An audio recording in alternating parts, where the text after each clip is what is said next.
IPL time అనేది దగ్గరికి వస్తా ఉన్నది. ఇంకో వారం రోజులు అంతే. ఇంకో వారం రోజులు అంటే మార్చి 22 నుండి ఐపీఎల్ 2025 అనేది స్టార్ట్ కాబోతున్నది. మరి ఐపీఎల్ లో అన్ని టీంలు స్ట్రాంగ్ గానే కనిపిస్తున్నాయి. ఈసారి మెగా ఆక్షన్ జరిగింది కదా, చాలా మంది ప్లేయర్లు స్వాప్ అయ్యారు కూడా. అయితే ఈసారి ఐపీఎల్ లో టాప్ 4 టీమ్స్ అంటే క్వాలిఫైర్ కి ఏరుకున్న టీమ్స్ ఏంటివి అనే దాని గురించి మనం ఇప్పుడు మాట్లాడుకుందాం. అయితే ఏ టీమ్స్ టాప్ 4 కి ఏరుకోబోతున్నాయని నేను అనుకుంటున్నానో దాని గురించి నేను మీకు చెప్తా. కానీ అంతకంటే ముందు ఇటువంటి క్రికెట్ ముచ్చట్లు మీతో మాట్లాడడానికి ఈ ఐపీఎల్ నుండి లైవ్ కద్దాం అనుకుంటున్నా. దానిపైన మీ ఒపీనియన్ ఏంది అనేది కామెంట్ చేసి నాకు చెప్పండి. ఇక ఈ ఐపీఎల్ లో టాప్ 4 టీమ్స్ అంటే క్వాలిఫైర్ కి ఏరుకునే 4 టీంలు ఏంటివి అనే దాని గురించి మనం ఇప్పుడు మాట్లాడుకుందాం. అందులో నాకు ఫస్ట్ ఈసారి క్వాలిఫైర్ కి ఏరుకునే టీం ఏదనిపిస్తుంది అంటే ముంబై ఇండియన్స్. అవును, ముంబై ఇండియన్స్. మామూలుగానే మనకు ముంబై ఇండియన్స్ బ్యాటింగ్ లైనప్ చాలా స్ట్రాంగ్ అనిపిస్తుంది. మొత్తం ఇండియన్ బ్యాటర్స్ తోటి నింపేస్తా ఉంటారు. ఈసారి కూడా సేమ్ అంతే ఉన్నది. రోహిత్ శర్మ, తిలక్ వర్మ, సూర్యకుమార్ యాదవ్ వీళ్ళు ముగ్గురు టాప్ బ్యాటర్లు T20లలో. వీళ్ళతో ఈసారి విల్ జాక్స్ ఆడాడు. అయితే వీళ్ళ బ్యాటింగ్ ఎప్పుడు బలంగానే కనిపిస్తుంది, కానీ బౌలింగ్ వల్లే కొంచెం ఎక్కువ తేడా కొట్టిన ఫీలింగ్ వస్తుంది. కాకపోతే ఈసారి దాన్ని కూడా సాల్వ్ చేసిర్రు. బూమ్రాకు తోడుగా Trent Boult and Deepak Chahar వీళ్ళిద్దరిని పట్టుకొచ్చేసరికి వీళ్ళ బ్యాటింగ్ వీళ్ళ బౌలింగ్ మొత్తం స్ట్రాంగ్ అయిపోయింది అనమాట. అందుకే నాకు ఈసారి ఖచ్చితంగా ముంబై ఇండియన్స్ టాప్ 4 కి ఏరుకుంటది అనిపిస్తున్నది హార్దిక్ పాండ్యా కెప్టెన్సీలో. లాస్ట్ టైం పాండ్యా కెప్టెన్సీ పెద్ద వర్కౌట్ కాలేదు. దానికి తోడు మనల్ని బూయింగ్ చేశారు కదా ప్రతి స్టేడియంలో. దాని ఇంపాక్ట్ కూడా ఎంతో కొంత టీం పైన పడిందని నేను అనుకుంటున్నా. కాబట్టి ఈసారి మాత్రం పాండ్యాకు మంచి సపోర్ట్ ఉన్నది. ఎందుకంటే మనోడు T20 వరల్డ్ కప్ గెలిపించిండు, అట్లా ఛాంపియన్స్ ట్రోఫీలో కూడా కీ రోల్ పోషించిండు. కాబట్టి మళ్ళీ మనోడి కంటే పాండ్యాకు ఫ్యాన్స్ లలో సపోర్ట్ అనేది పెరిగింది అన్నమాట. కాబట్టి లాస్ట్ టైం మనం చూసిన బూయింగ్ ఈసారి ఐపీఎల్ లో చూడమని నేను అనుకుంటున్నా. ఇది ముంబై ఇండియన్స్ కు పెద్ద పాజిటివ్ అవుతుంది. పాండ్యాకు టీం ఫ్యాన్స్ సపోర్ట్ చేస్తా ఉంటే వాళ్ళ టీం పర్ఫార్మెన్స్ ఇంకా పెరుగుతుందని నేను అనుకుంటున్నా. కాబట్టి ఈసారి ఖచ్చితంగా ముంబై ఇండియన్స్ అనేది టాప్ 4 లో ఉంటుందని నా అభిప్రాయం. ఇక సెకండ్ టీం అంటే ముంబై తర్వాత ఇంకో టీం ఏంటిది అంటే మన సన్ రైజర్స్ గురించి స్పెషల్ గా చెప్పాల్సిన అవసరమే లేదు. లాస్ట్ ఇయర్ మన టీం ఆడిన ఆట చూస్తా ఉంటే ఈసారి కూడా మిగిలిన టీమ్స్ అన్ని భయపడతా ఉన్నాయి. ఈసారి ఖచ్చితంగా కూడా సన్ రైజర్స్ 300 దాటుతుందన్న ఫీలింగ్ లో ఉన్నారు అందరూ.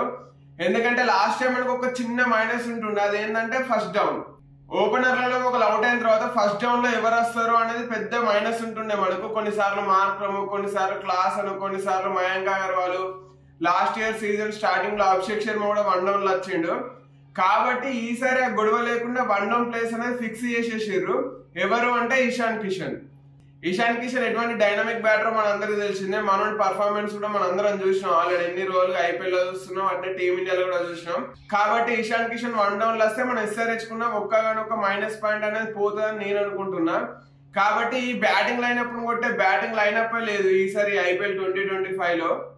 అట్నే బౌలింగ్ లైనప్ కూడా స్ట్రాంగ్ గానే ఉన్నది. కమిన్స్, షమి, హర్షల్ పటేల్. ఇక స్పిన్ బౌలింగ్ వచ్చేసరికి ఆడమ్ జంపా, రాహుల్ చహర్. మనం ఈసారి అన్ని ప్లేసులు కూడా ఫిక్స్ చేసుకున్న ఫీలింగ్ అయితే నాకు వస్తా ఉన్నది. అందుకే నేను ఈసారి ముంబై ఇండియన్స్ తర్వాత SRH ను టాప్ 4 లో పెడతా ఉన్నా. ఇక థర్డ్ టీం అంటే ఈ 2 టీంలు కాకుండా ఇంకా 3వ టీం గురించి కనుక మనం మాట్లాడుకుంటే నాకు అనిపించేది అయితే రాజస్థాన్ రాయల్స్.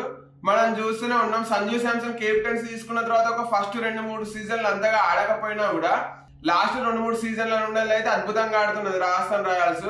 ప్రతిసారి కూడా ప్లే ఆఫ్స్ కు క్వాలిఫై అవుతా ఉన్నది. కాబట్టి వాళ్ళు ఈసారి కూడా ప్లే ఆఫ్ కు క్వాలిఫై అవుతారు అని నేను అనుకుంటాను. కాకపోతే వాళ్ళు చేసిన ఒకే ఒక్క తప్పు ఏంటంటే ట్రెంట్ బోల్ట్ వదులుకొని ఆర్చర్ ని తెచ్చుకున్నారు. అదే వాళ్ళకి పెద్ద మైనస్. ఎందుకంటే ఆర్చర్ ఇంతవరకు ఐపీఎల్ లో పెద్దగా పర్ఫార్మెన్స్ చూపించలేదు. దానికి తోడు మనోడికి ఎక్కువ ఇంజురీలు అయితే ఉంటాయి. కాబట్టి మరి ఈసారి మనోడు ఎట్లా ఆడతాడు అనేది బట్టి రాజస్థాన్ రాయల్స్ ఫేట్ అనేది డిసైడ్ అవుతుంది. ఓపెనర్ గా సంజు శాంసన్, యశస్వి జైస్వాల్ ఇద్దరు కూడా దూకుడుగా ఆడుతూ ఉంటారు, అందులో నో డౌట్. వీళ్ళిద్దరి తర్వాత నితీష్ రాణా, రియాన్ పరాగ్, ధ్రువ్ జురేల్ ఇట్లా మొత్తం బ్యాటింగ్ లైనప్ ఇండియాదే ఉన్నది.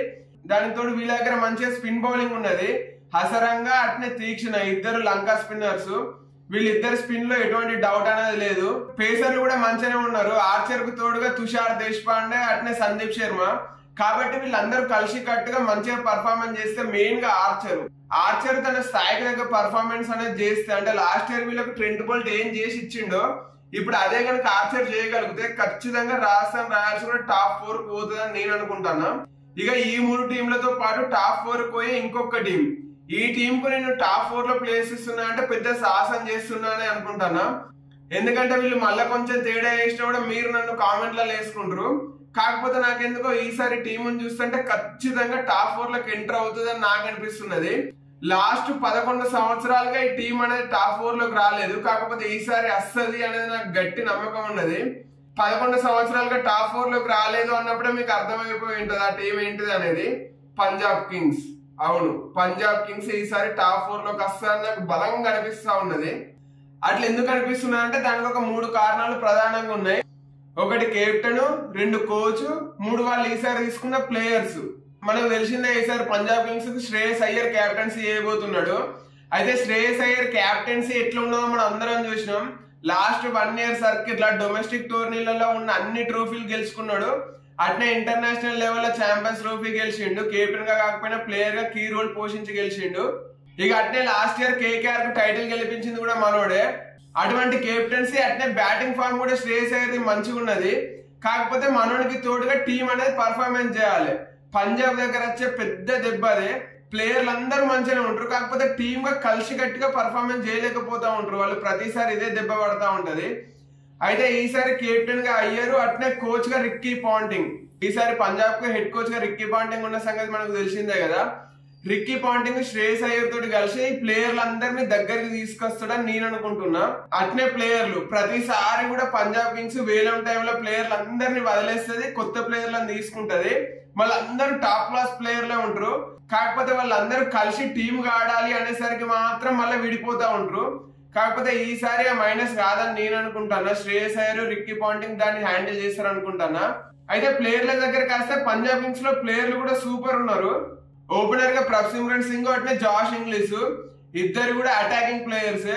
వీళ్ళకి తోడుగా మిడిల్ ఆర్డర్ లో కూడా మంచి బ్యాటింగ్ లైనప్ ఉన్నది పంజాబ్ కు. ఆ మిడిల్ ఆర్డర్ లో ఆల్రౌండర్లు, స్పెషలిస్ట్ బ్యాటర్లు అందరితోటి కలిపి నింపేసిరు అన్నమాట. శ్రేయస్ అయ్యర్, మార్కస్ స్టోయినిస్, అజ్మతుల్లా ఉమర్ జా, ఇట్లా మిడిల్ ఆర్డర్ స్ట్రాంగ్ గా కనిపిస్తున్నది నాకు. అట్నే శశాంక్ సింగ్ మనోడిని రిటర్న్ చేసుకున్నారు. మనోడి గురించి మనం మర్చిపోవద్దు.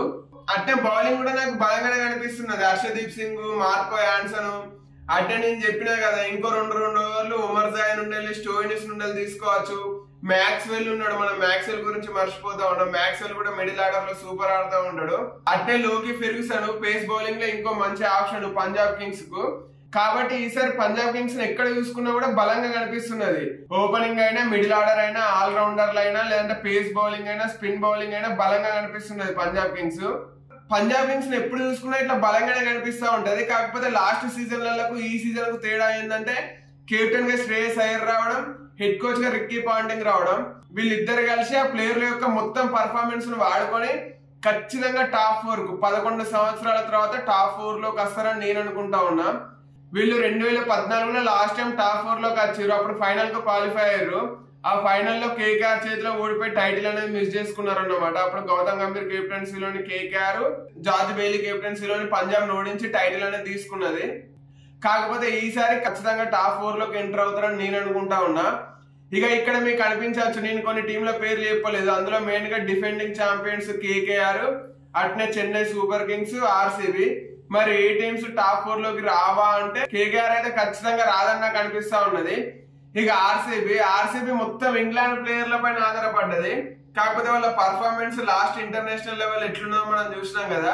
కాకపోతే మళ్ళీ వాళ్ళు ఆర్సీబీలోకి వచ్చిన తర్వాత ఎట్లా ఆడతారు అనేది కూడా మ్యాటర్ అవుతుంది. కానీ కాకపోతే నాకు ఈసారి ఎందుకు ఆర్సీబీని చూస్తా ఉంటే ఆ బౌలింగ్ అయినా, బ్యాటింగ్ అయినా, మిడిల్ ఆర్డర్ లో అయినా ఎవరిని చూసినా కూడా వీళ్ళందరూ కలిసి కట్టుగా ఆడగలుగుతారు అనే నమ్మకం నాకు రావట్లేదు. అందుకే వీళ్ళని నేను టాప్ 4 లో పెట్టట్లేదు. అట్నే చెన్నై తలాకిది లాస్ట్ సీజన్ అని అందరూ అంటా ఉన్నారు. మరి ఏమైతుందో, లేదంటే మనోడు మళ్ళీ నెక్స్ట్ ఇయర్ ఆడతాడో ఆడో తెలియదు. కానీ ఈ ఇయర్ కూడా చెన్నై టాప్ 4 లోకి రాదు అని నేను అనుకుంటా ఉన్నా పర్సనల్ గా. ఎందుకంటే వాళ్ళ బ్యాటింగ్ లో మెయిన్ గా నాకు ఇన్ఎక్స్పీరియన్స్ అనేది కనిపిస్తా ఉన్నది. డెవిన్ కాన్వాయ్ ఒక్కడే ఉన్నాడు ఎక్స్పీరియన్స్డ్ ప్లేయర్ అన్నమాట. అది కూడా సగం ఎక్స్పీరియన్స్ మనోడికి. కాబట్టి కాన్వాయ్ ఒక్కడిని వదిలేస్తే రచిన్ రవీంద్ర, రుతురాజ్ గైక్వాడ్, రాహుల్ త్రిపాఠి వీళ్ళందరూ నాకు సోసోగానే అనిపిస్తున్నారు. వీళ్ళు ఎవరిని చూస్తే కూడా ఆపోజిషన్స్ భయపడతాయని నేను అనుకోవట్లేదు. కాకపోతే ధోని అండర్ లో వీళ్ళు ఎట్లా పర్ఫార్మెన్స్ చేస్తారు అనేది మ్యాటర్ అవుతుంది. అట్టే బౌలింగ్ కూడా ఖలీల్ అహ్మద్, పతిరానా. కాబట్టి నాకెందుకో ఈసారి వీళ్ళు టాప్ 4 లోకి వస్తారో అని నాకు అనిపించట్లేదు. ఒకవేళ వాళ్ళు అద్భుతమైన పర్ఫార్మెన్స్ చేస్తే ఉన్న రావచ్చేమో కానీ ఇప్పటి వరకు అయితే నాకైతే అనిపించట్లేదు. అందుకే నేను Mumbai Indians, Sunrisers Hyderabad, Rajasthan Royals, Punjab Kings కు టాప్ 4 లో ప్లేస్ ఇచ్చిన.